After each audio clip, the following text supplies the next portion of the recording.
Tu as sans doute déjà vu sur YouTube ou des plateformes de musique des noms de titres suivis de quelques mots entre parenthèses. Exemple, Leco-Deep House 1, entre parenthèses, Extended Mix. Cela correspond à une version d'un titre qui a été créé ou revisité. Il en existe quelques-uns. Et je vais t'expliquer ce que c'est.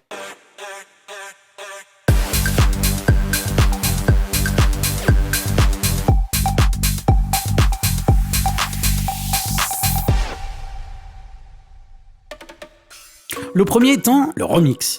Un remix ou un remake est une version revisitée d'un morceau musical original, souvent destiné aux DJ pour les clubs.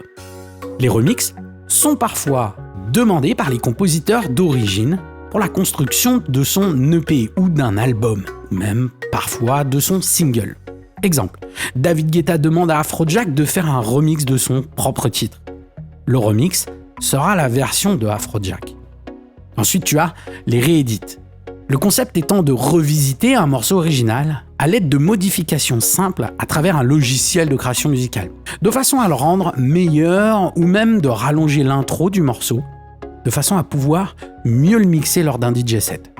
Parfois, on change juste un kick pour le rendre plus poignant, car le morceau se fait vieux. Et grâce aux méthodes et aux moyens de composition qui sont à disposition, cela va nous permettre de redonner une seconde jeunesse à un titre ancien par exemple.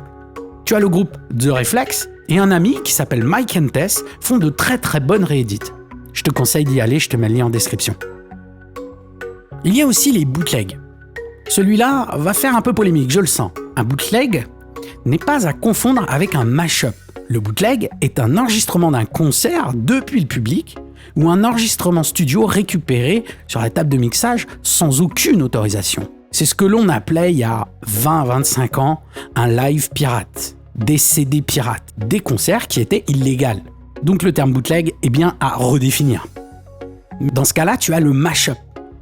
Le mash-up, à ne pas confondre avec le bootleg. Le mash-up est une chanson créée à partir d'une ou plusieurs autres chansons préenregistrées habituellement, en superposant la partie vocale d'une chanson et la partie instrumentale d'une autre chanson. On peut prendre un morceau de techno et mettre la voix d'un titre rock, ou d'un morceau de type EDM et mettre la voix d'une chanson paillarde si on veut. Tout est possible et inimaginable. Un exemple, je peux prendre le titre en version instrumentale de Drake et mettre l'acapella, c'est-à-dire la voix solo du titre, de Rihanna en superposant les deux. C'est ce que l'on appelle un mash-up. Ensuite, tu as le dub mix. Le dub mix est une version épurée du mix original, avec parfois une accentuation des parties percussives.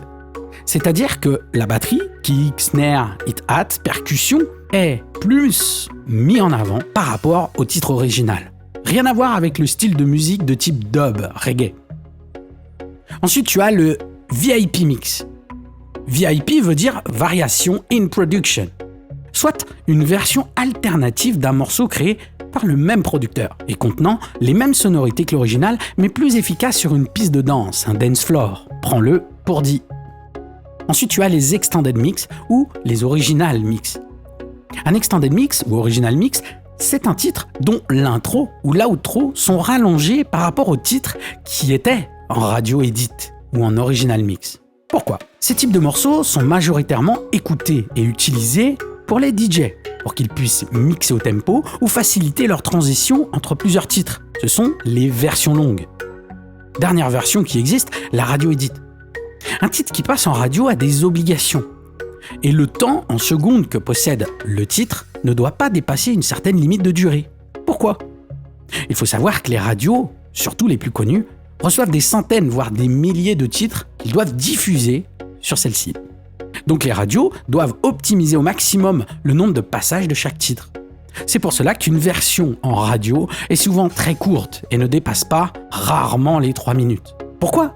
Pour laisser de la place aux radios de pouvoir diffuser davantage de titres et de publicités.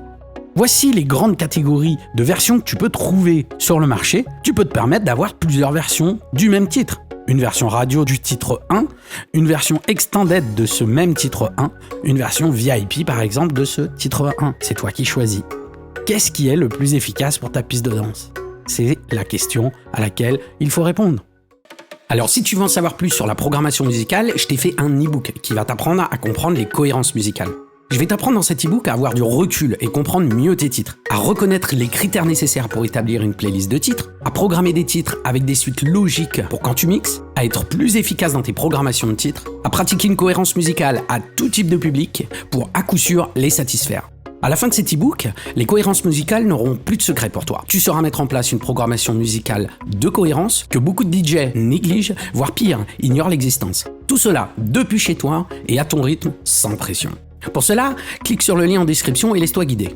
Et pour toi qui est resté jusqu'au bout de cette vidéo, je t'offre un cadeau. C'est une vidéo complètement gratuite pour devenir DJ en moins de 30 minutes. Ça c'est pour moi, ça me fait plaisir, cadeau. Le lien est en description là aussi. Abonne-toi aussi à la chaîne en cliquant sur la cloche afin de recevoir toutes les notifications sur nos nouvelles vidéos, car cela m'aide à créer de nouvelles vidéos. Et n'oublie pas, si tu as aimé cette vidéo, on clique une fois sur le pouce vers le haut, et si tu ne l'as pas aimé, on clique 2 fois sur le pouce vers le bas. Pour ma part, je te donne rendez-vous la semaine prochaine pour une autre vidéo. Merci, ciao, ciao, bye bye.